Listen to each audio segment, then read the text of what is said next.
Hey, a quick one. Good morning, good afternoon, good evening, wherever you are. Lucky Kazungu, and just thought of coming up to share some things and tips on how to ensure your animals, that is the goats, are doing well during this time of plenty.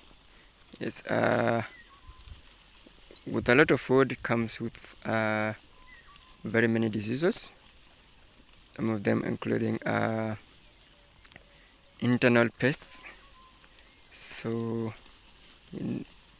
to ensure their good health, regular deworming of at least